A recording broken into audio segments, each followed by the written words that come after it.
أشهد أن لا إله إلا الله وحده لا شريك له وأشهد أن محمدا عبده ورسوله لا نبي بعده. Alhamdulillah, segala puji hanya milik Allah Subhanahu wa ta'ala, di mana Dia telah memberikan kepada kita semuanya nikmat yang begitu banyak. Dan di antara kenikmatan-kenikmatan yang telah Allah Subhanahu wa ta'ala berikan kepada kita semuanya, yaitu berupa nikmat iman, nikmat Islam, nikmat sehat, nikmat kita bisa kembali menghadiri majelis ta'lim di salah satu rumah-rumah Allah Subhanahu wa ta'ala yang kita cintai ini. Kita berharap kepada Allah Tabaraka wa ta'ala, semoga apa yang kita pelajari pada kesempatan malam yang berbahagia kali ini bisa kita amalkan dalam kehidupan sehari-hari, bisa kita sampaikan kepada orang-orang terdekat kita, dan dengan demikian sehingga bisa menjadi bekal kita kelak ketika berjumpa dengan Allah Subhanahu wa ta'ala di hari akhir nanti. Allahumma amin. Tak lupa pula salawat dan salam semoga senantiasa tercurah limpahkan kepada Nabi kita yang tercinta, Nabi Muhammad sallallahu alaihi wasallam, beserta para keluarganya, para sahabatnya dan umatnya yang senantiasa mengikuti sunnah-sunnah beliau hingga hari akhir nanti. Jamaah salat maghrib Masjid Utsman bin Affan rahimani wa rahimakumullah. Insyaallah pada kesempatan malam yang berbahagia kali ini pengajian agak sedikit berbeda, karena biasanya yang mengisi malam hari ini Ustadz Sinten? Ustadz Sinten, Pak? Ustadz Jati nggih. Ustadz Jati, hafizahullah. Karena beliau sedang umroh ya, dan kemungkinan pulang hari Ahad kalau nggak salah, sehingga kami diberikan amanah untuk menggantikan beliau sementara. Adapun di pertemuan-pertemuan berikutnya, insya Allah beliau lagi yang isi. Kita berdoa kepada Allah Subhanahu wa ta'ala, semoga beliau senantiasa diberi kesehatan dan keselamatan baik di sana maupun ketika kembali ke negeri kita Indonesia. Allahumma amin. Nah, jamaah rahimani wa rahimakumullah. Tema kajian kita malam ini judulnya apa? Aja sekarepe dewek. Aja sekarepe dewek. Kalau di Indonesia kan artinya apa? Aja sekarepe dewek. Kalau di Indonesia kan artinya apa, Pak? Nah, jangan semaunya sendiri, jangan seenaknya sendiri. Itu terjemahannya. Khawatirnya ada yang nggak tahu gitu. Tapi teng mriki insyaallah ngertos sedaya nggih. Aja sekarepe dewek lah. Artinya ya jangan seenaknya sendiri. Dalam hal apa kita nggak boleh seenaknya sendiri, Pak Bu? Dalam hal nopo kita tidak boleh seenaknya sendiri? Dalam apa? Ibadah. Terus nopo malih? Ibadah toh? Nopo malih? Nopo? Dalam menjalani kehidupan, nggih, masya Allah. Nopo malih? Dalam apa? Tauhid, nggih. Dalam mengesahkan Allah juga nggak boleh seenaknya sendiri, ya.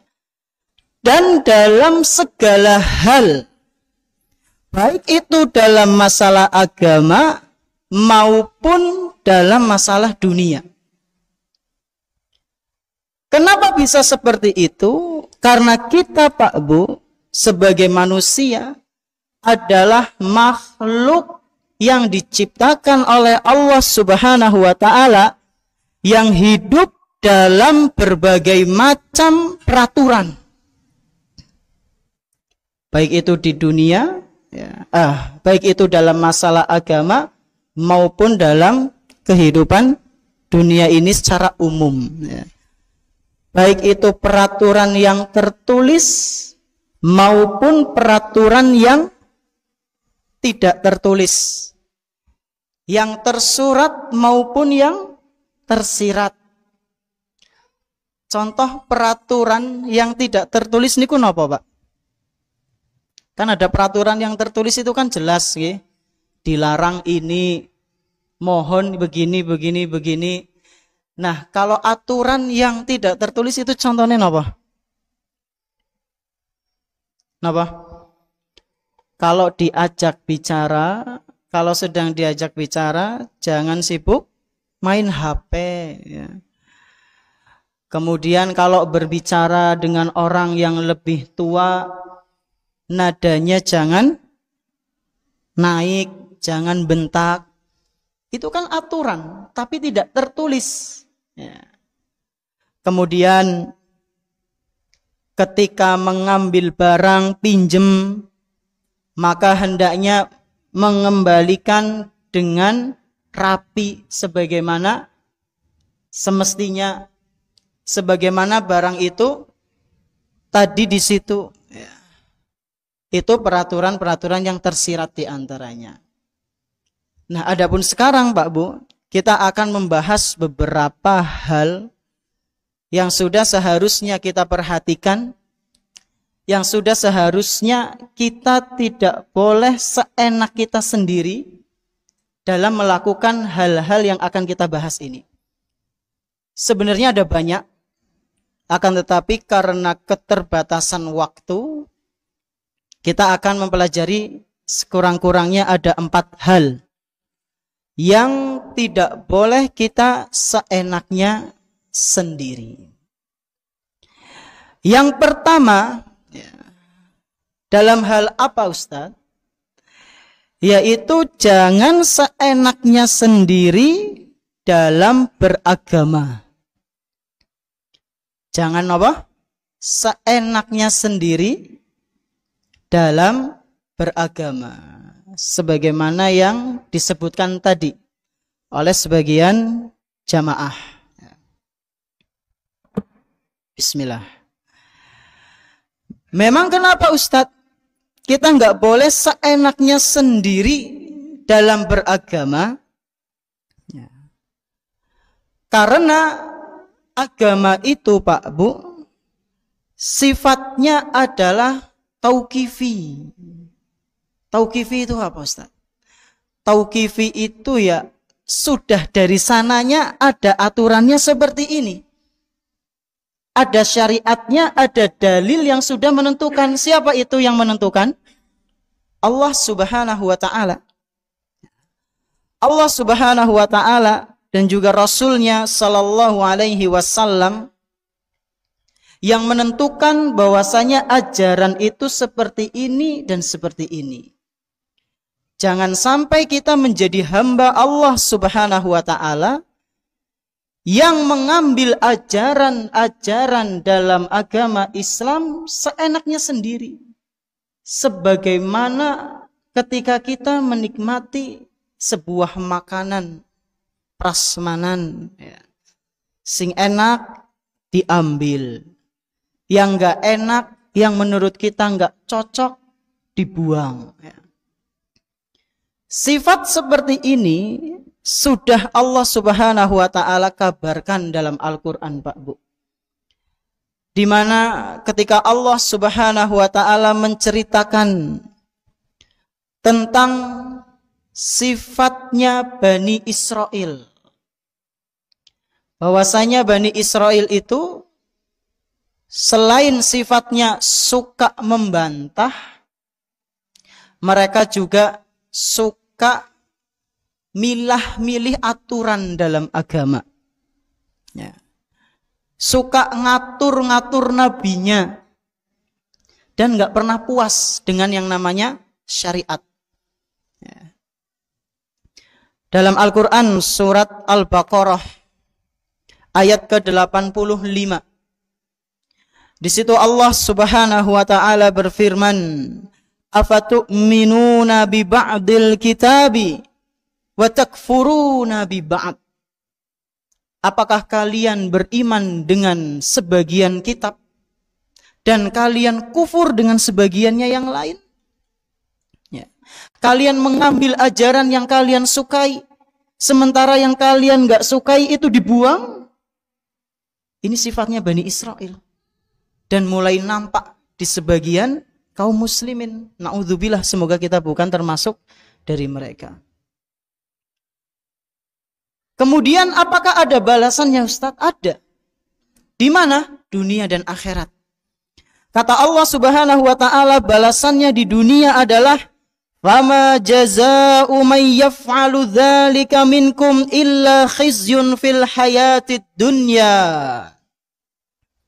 Sungguh tidak ada balasan yang lebih pantas untuk kalian yang sukanya milah-milih syariat sesuai dengan hawa nafsunya. Nggak ada balasan yang lebih pantas untuk kalian melainkan kehinaan yang akan kalian rasakan di dunia. Ini balasan di dunia. Orang yang suka milah-milih syariat, ya, dia melakukan ini tapi sebagiannya tidak dilakukan. Maka kata Allah Subhanahu wa taala, balasan di dunia adalah dia akan dihinakan cepat atau lambat. Adapun di akhirat, wa yaumal qiyamati yuradduna ila asyaddil adzab wa mallahu bighafilin amma taf'alun. Adapun di akhirat nanti, orang-orang yang seperti ini mereka akan dikembalikan ke dalam neraka. Dan ketahuilah bahwasanya azab Allah, siksaan Allah Subhanahu wa taala itu begitu sangat pedih. Al-Quran surat Al-Baqarah ayat ke-85. Contohnya gimana Ustaz? Contoh orang yang milah-milih agama, milah-milih syariat dalam agama, ya, terutama Islam, ya, karena kita agamanya Islam. Contoh, dia sudah rajin menjalankan sholat 5 waktu. Bahkan sampai sunah-sunahnya dijalankan. Dan alhamdulillahnya Allah Subhanahu wa ta'ala memberikan karunia kepada dia harta yang melimpah. Kalaupun seandainya, ini contoh nggih, kalaupun seandainya harta dia dikeluarkan untuk mengumrohkan se-RT, kowe ora kalong setitik, ya. Nggak kalong sejentik pun, berarti si akeh gitu. Tapi subhanallah, untuk haji dia merasa berat. Ya. Kenapa berat? Karena dia nggak suka haji gitu misalnya. Terus milih nopo? Milih yang sholat baik. Lah hajine moh. Ini contoh. Atau misalnya rajin sholat 5 waktu. Tapi Masya Allah, subhanallah. Ketika lagi duduk-duduk sama temannya, pembahasannya adalah daging bangkai saudaranya yang gak ada di situ. Ketika ditanya, loh, mau rajin sholatnya denge isi seneng rasani. Laung jenengan ngerasani kayak asyik ngerti, ngeneh melu. Kalau jenengan diajak kayak gitu, bagaimana Pak Bu? Melu nimbrung, ngasih topik yang baru, atau malah pergi? Harusnya ya pergi menjauh. Tapi sebagian dari kita mungkin ketika lagi dengar Allah tahu, ikut nimbrung, ikut semakin memanaskan suasana. Ya. Jadi rame. Ya. Ini pilih-pilih agama, pilih-pilih syariat dalam ajaran agama Islam, Pak Bu. Gak boleh seperti ini. Aku milih sholatnya tapi boleh ngerasa nih aja tinggal di situ lah. Kenapa? Karena itu nikmat. Ya, Allahu Akbar. Jangan seperti ini. Kenapa jangan? Karena itu dilarang. Dan Allah Subhanahu wa ta'ala memerintahkan kita, Pak Bu, untuk masuk, dalam artian masuk ini ya, menjalankan syariat Islam itu secara kafah, secara totalitas. Ya. Allah Subhanahu wa ta'ala berfirman, Ya ayyuhalladzina amanu udkhulu fis-silmi kafah. Wahai orang-orang yang beriman, masuklah kalian dalam agama Islam secara totalitas. Sebagian ulama tafsir menjelaskan yaitu menjalankan syariat-syariat yang ada di dalam agama Islam. Secara totalitas, nggak boleh pilih. Jamaah rahimani wa rahimakumullah. Memang ada efek lain tidak Ustadz? Kalau misalnya kita pilih dalam ajaran agama. Ya. Tadi kan dihinakan di dunia. Masuk ke dalam neraka. Tapi masih dapat pahala tidak? Maka di sini harus dirinci. Kalau misalnya kita melakukan suatu amalan dengan seenak kita, sekarpet dewek, yang mana amalan itu tidak pernah diajarkan oleh Nabi kita Muhammad sallallahu alaihi wasallam, atau tidak ada contohnya dari khulafaur rasyidin, Umar, Abu Bakar, Umar, terus sinten malih? Utsman, terus sinten malih? Ali radhiyallahu anhum ajma'in. Maka ancamannya adalah amalan tersebut tertolak, Pak Bu. Dalam hadis riwayat Bukhari dan Muslim, Nabi sallallahu alaihi wasallam pernah bersabda, "Man ahdatsa fi amrina hadza ma laisa minhu fahuwa raddun." Barang siapa yang mengada-ada, ahdasa itu artinya adalah aujada, dari kata wajada, pakai wazan af'ala, jadinya aujada. Ya, panjenengan yang belajar bahasa Arab insya Allah tahu aujada itu beda sama wajada. Kalau wajada niku mendapatkan, ada, nemu. Tapi kalau sudah berubah aujada, yaitu mengada-adakan sesuatu yang tadinya tidak ada. Dan persamaan aujada adalah ahdasa. Dan kata ahdasa ini, Pak Bu, dipakai oleh Rasulullah sallallahu alaihi wasallam. Man ahdasa, barang siapa yang mengada-ada, fi amrina hadza, dalam perkara kami, dalam urusan kami ini. Kira-kira Rasulullah sallallahu alaihi wasallam itu ngurusi dunia apa agama, Pak Bu? Ngurusi dunia apa akhirat, Pak Bu? Akhirat jelas. Ya. Lebih mementingkan masalah akhirat. Berarti maksud perkara, masalah, urusan di sini adalah agama. Terjemahan bebasnya, barang siapa yang mengada-ada dalam agama Islam ini yang tidak ada sumbernya sama sekali, maka itu raddun, tertolak. Nah Ustadz, bagaimana supaya kita itu melakukan suatu ibadah, melakukan suatu amal soleh tidak tertolak? Sekurang-kurangnya ada 6 poin, Pak Bu, yang harus kita perhatikan. Ya. Yang pertama, kita harus perhatikan sebabnya. Yang pertama apa? Sebab. Ya. Terus yang kedua, jenis. Yang kedua apa? Jenis. Yang ketiga kadar. Ngangge kadar. Sanes napa? Kadal ya, kadar. Kadar niku napa nggih? Jumlah. Nah. Yang keempat tata cara. Yang keempat napa?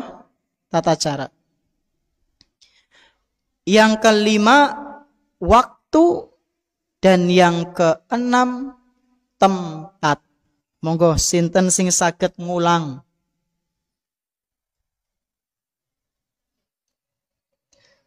Sing boten nulis monggo cobi ngulang.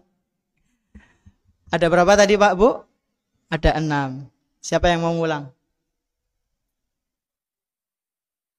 Boten enten?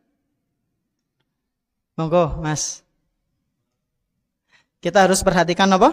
Sebab. Yang kedua, jenis,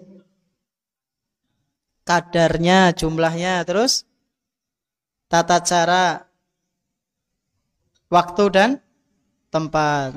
Monggo. Ada gantungan kunci. Paringi. Nggih. Yang pertama napa wau? Sebab. Ya, jazakallahu khair. Sebab. Contohnya apa Ustaz? Contoh. Panjenengan dari rumah ke masjid. Disunahkan apa Pak Bu? Disunahkan apa? Jenengan masuk masjid? Langsung duduk, langsung tidur atau pripun riyin? Salat tahiyatul masjid. Kenapa kok panjenengan salat 2 rakaat tahiyatul masjid? Karena ada sebabnya. Apa sebabnya? Jenengan masuk ke masjid. Ya. Sehingga panjenengan salat tahiyatul masjid. Dan itu ada ajarannya dari Rasulullah sallallahu alaihi wasallam. Yaitu ketika Rasulullah sallallahu alaihi wasallam sedang duduk bersama dengan para sahabatnya, tiba-tiba ada Abu Qatadah kalau nggak salah, ya, masuk ke masjid, langsung duduk, ditegur sama Rasul. Ya. Loh, kenapa kok kamu duduk? Salat dulu 2 rakaat. Maka kata Abu Qatadah, ra'aituka jalisan wan nasu julus. Wahai Rasul, aku melihatmu itu tadi duduk. Orang lain juga pada duduk, maka aku duduk. Maka sama Rasulullah sallallahu alaihi wasallam ditegur, jangan seperti itu. Salat dulu 2 rakaat. Yaitu tahiyatul masjid. Ada contohnya, ada perintahnya. Sehingga nggak boleh sekarepe dewek ngobar kue mengada-ada melbu pasar tahiyatul pasar. Ya. Nggak boleh. Kenapa? Karena nggak ada yang namanya tahiyatul pasar. Ya. Melbu rumah tahiyatul bait. Ya. Melbu rumah sakit tahiyatul rumah sakit, mustasfa. Mboten. Karena tidak sebabnya itu tidak dicontohkan. Yang kedua jenis. Ya. Contohnya apa jenis yang sudah ditentukan oleh syariat? Kurban. Ya. Kurban itu sudah ditentukan apa dereng? Sudah. Apa saja yang boleh untuk kurban Idul Adha Pak Bu? Kambing, terus sapi, unta, ya, domba atau yang sejenisnya. Maka nggak boleh kita ujuk-ujuk, kinyong jane pengen banget kurban, tapi anaknya ayam. Ya. Ayam go Idul Adha. Ya. Mau ora apa-apa, sing penting kan kurban, udah sing penting Mas. Jenisnya wis ditentukna aja sekarepe dewek. Ya sing madan gede kayak kelinci ora apa-apa mbok. Udah masalah sing madan gede, panjenengan arep gajah sing luwih gede unta ya tetep ora oleh. Ya, kenapa? Karena jenisnya tidak ditentukan. Mau itu yang paling kecil atau yang paling besar, tapi kalau jenisnya berbeda dengan syariat yang sudah ditentukan, tidak boleh. Ini jenis. Yang ketiga apa? Kadar, jumlah. Salat subuh 2 rakaat. Ya. Karena saking pengen menghargai diri sendiri, karena perjuangannya begitu sangat luar biasa, ngelawan kantuk, ngelawan dingin, ngelawan males, ngelawan selimut, belum lagi nuwun sewu yang harus mandi, ya. Itu kan perjuangan luar biasa, aja ngasih telat ya, mingrong rakaat tok. Nah, saya pengen menghargai diri sendirilah. Tambah pinten rakaat jadi 4 ya. Orang aja ini temen nyongke menyat esok-esok rekasane pol. Masa ming masjid salat subuh ming 2 rakaat tok, nyong pengen nambah 4 ben pahalane luwih akeh. Ya. Seperti ini boleh tidak Pak Bu? Enggak boleh. Kenapa? Karena jumlahnya sudah ditentukan oleh syariat. Ya. Makanya untuk yang imam-imam subuh niki nggih nuwun sewu, kalau bisa bacaannya panjang. Ya. Jangan sampai antara adzan sampai iqomat cepet jaraknya imame kulhu. Al-Kausar melasi sing nembe siram yang harus siram. Ya. Teka-teka wis lagi zikir. Kan ora kepenak. Kadang sebagian orang itu kebalik. Maghrib dawa, subuh pendek. Ya. Kebalik Pak. Rakaat pertama itu panjang, rakaat kedua baru di bawahnya. Jangan kebalik. Rakaat pertama pendek, rakaat kedua panjang. Atau sholat maghribnya panjang, an-naba, subuh anas, ya. Penutupan, ya. Juz 30, kebalik niku. Maghribnya yang anas, ya. Subuhnya itu baru an-naba. Kenapa? Kata para ulama sebagai hikmahnya adalah untuk menunggu orang-orang yang ada uzur, yang rumahnya jauh atau yang kebintal kunci motore, ya, goleti itu kan butuh waktu. Belum lagi yang lagi di perjalanan kentut, maaf, harus wudhu lagi. Ya, maka disunahkan membaca yang panjang kalau subuh. Ini kadar, tata cara. Kita ibadah juga ada tata caranya. Contoh lagi, sholat. Ketika kita akan sholat, takbiratul ihram. Ya, habis itu sedekap, baca apa? Al-Fatihah, suratan pendek, itu dulu. Boleh enggak? Nyong pengen lah. Allahu Akbar, takbiratul ihram, langsung sujud. Ya. Boleh mboten Pak Bu? Enggak boleh. Kenapa? Karena tata caranya salah. Ya. Ini tata cara. Waktu, begitu pula dengan waktu. Ya. Contohnya seperti orang sedang nyembelih kurban, itu ada waktunya yang ditentukan. Ya. Setelah sholat atau sebelum sholat Pak Bu? Setelah sholat. Ya. Harus diperhatikan. Ya. Jangan sampai sebelum sholat. Yang terakhir adalah tempat. Ya. Yaitu diantaranya contohnya adalah haji. Haji niku nggih ke Mekah, udu maring Karbala, bukan ke Irak, bukan ke Iran. Haji itu ya dari dulu ke Arab, ke Mekah. Ya. Sekarang kan ada sebagian itu bikin Ka'bah, nyaingi Arab Saudi, ya. Nyaingi Islam malah sebenarnya. Maka hati-hati dengan ajaran-ajaran yang seperti ini. Nah, ini poin pertama, agak melebar nuwun sewu. Kemudian yang kedua, yang pertama jadi napa Pak Bu? Jangan seenaknya sendiri dalam masalah agama. Yang kedua, jangan seenaknya sendiri dalam bermuamalah. Para pedagang niki mohon diperhatikan. Kita sebagai pedagang maka perhatikan muamalah kita. Di antaranya yaitu ketika kita pengen melariskan dagangan kita, jangan sampai berdusta, apalagi sampai sumpah. Temenan kiye nyong tukune murah banget semene. Tegdol mingko luwih murah. Padahal anu modal gratis. Ya. Murah sama gratis itu beda. Ya. Permainan kata di situ. Sampai sumpah demi Allah. Ya. Berdusta dengan membawa nama Allah Subhanahu wa ta'ala, Pak Bu. Ini ancamannya sangat ngeri. Ancamannya nanti di hari kiamat, dia tidak akan diajak bicara oleh Allah, tidak dilihat oleh Allah, tidak disucikan oleh Allah. Dalam sebuah hadis Rasulullah sallallahu alaihi wasallam pernah bersabda, salasatun la yukallimuhumullahu yaumal qiyamah wala yanzuru ilaihim wala yuzakkihim walahum adzabun alim. Ada 3 golongan yang nanti di hari kiamat mereka tidak diajak bicara oleh Allah, tidak dilihat oleh Allah, dan tidak disucikan oleh Allah. Dan mereka akan mendapatkan azab yang begitu sangat pedih. Beliau mengatakan ini sampai 3 kali.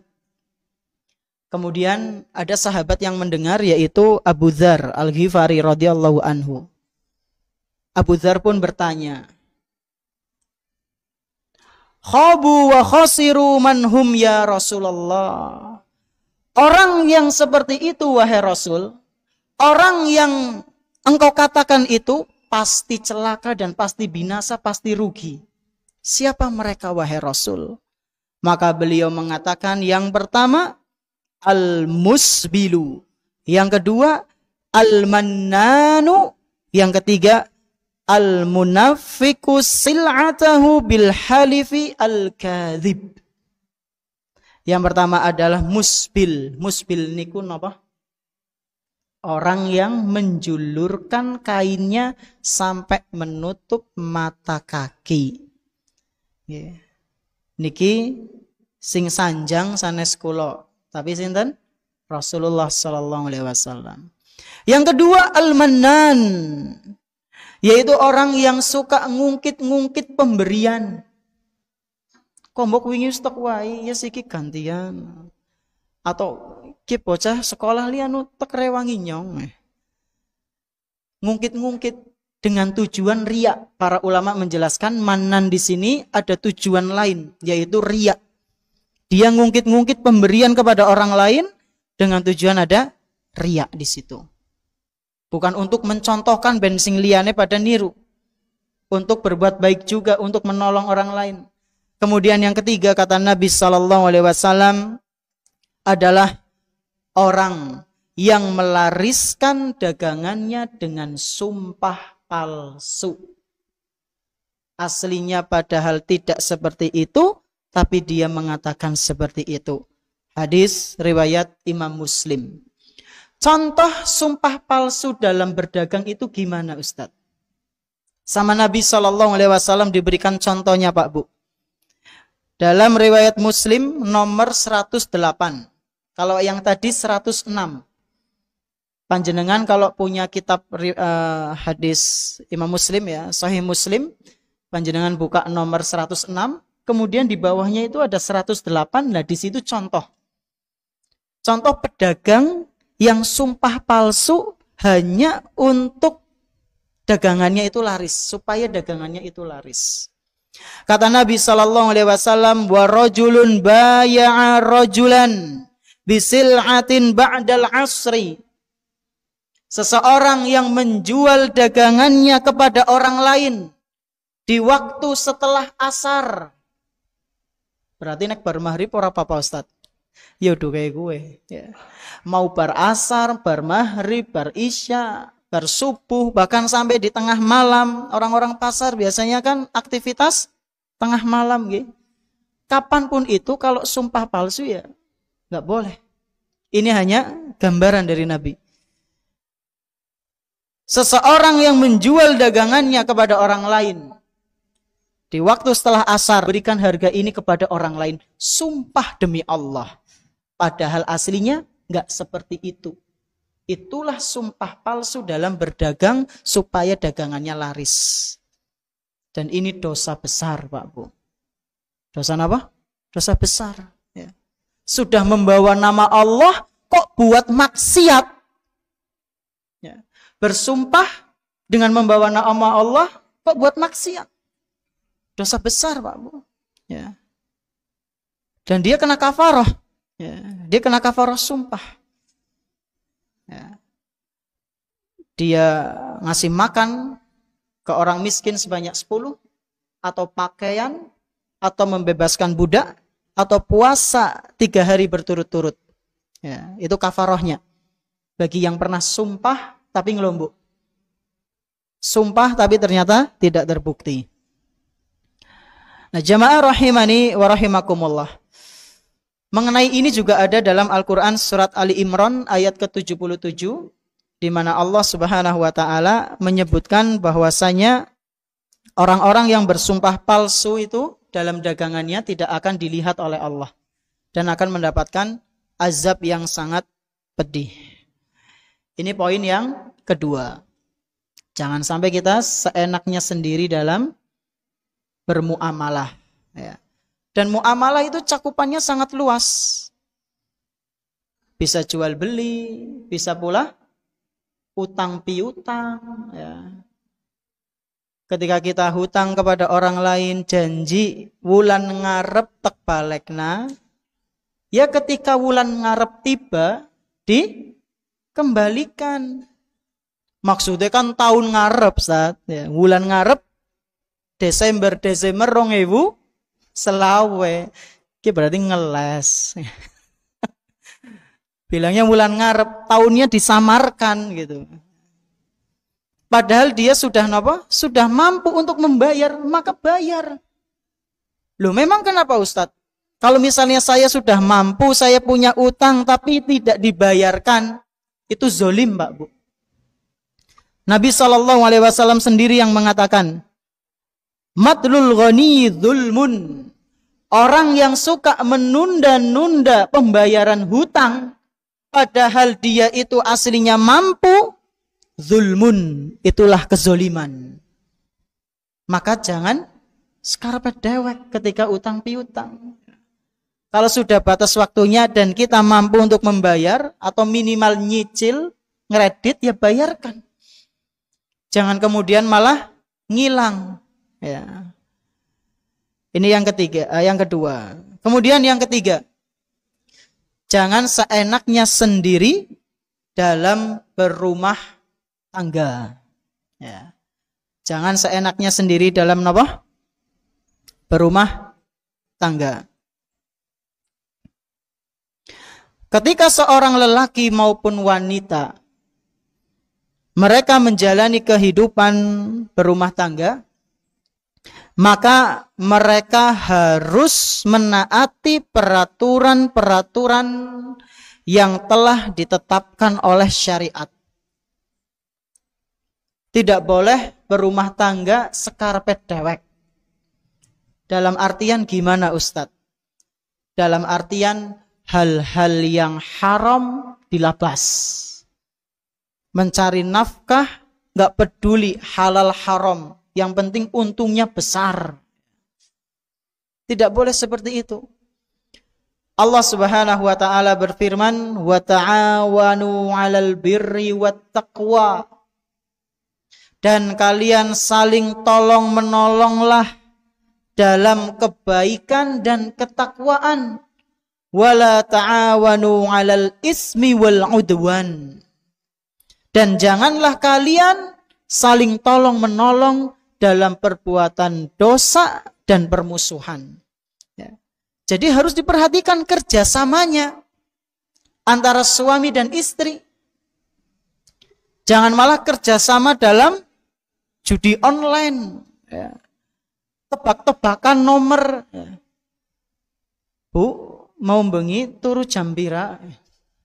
Jam 09.00. Oh iya, berarti kengko. Ya kalau yang togel, ya. Nomor 09.00 metu kayane. Allahu Akbar. Mau bengi bapaknya ngelindur jam pira? Ya. Jam 1. Oh berarti jam 1. Angka 1. Ya. Sangat tambah 1. 10. Ya. Kayane kue lo. Apa iya sih? Malah rembugannya kayak gitu. Allahu Akbar. Ini adalah kekeliruan dalam berumah tangga. Sekarepe dewek nggolet harta. Keliru, Pak, Bu. Ya. Harus perhatikan mana yang halal, mana yang haram. Dan kalaupun mereka menyuruh kita untuk berbuat maksiat, jangan diikuti. Ya. Kata Nabi SAW, la ta'ata fi maksiatin, innamat ta'atu fil ma'ruf. Janganlah kalian menaati perintah orang lain dalam kemaksiatan. Ketahuilah sesungguhnya ketaatan itu hanya pada hal-hal yang ma'ruf, yaitu hal-hal kebaikan, ya, yang tidak ada maksiat di situ. Ini dalam hadis riwayat Imam Bukhari. Nah, ini yang ketiga. Kemudian yang terakhir, yang keempat. Pinten menit malih? Isya. Oh, sudah 1 menit. Yang keempat ini sudah masuk, ya, yaitu dalam berkendara, ya. Dalam berkendara, perhatikanlah terutama sing tesih pada nuwun sewu, ngudut, ya, bambane panjenengan niku, asapnya panjenengan niku ngelilipi sing nang burine panjenengan, ya. Jangan sampai kezoliman yang sudah panjenengan lakukan untuk diri panjenengan ada tambahan zolim kepada orang lain. Ngudut itu zolim bukan, Pak, Bu? Ngudut zolim bukan? Zolim kepada siapa? Diri sendiri. Terutama pada diri sendiri itu. Padahal dalam Islam nggak boleh untuk menzolimi diri sendiri, Pak, Bu. Kalau nggak boleh berarti halal apa haram? Dijawab piyambak monggo. Zolim kepada diri sendiri itu tidak boleh.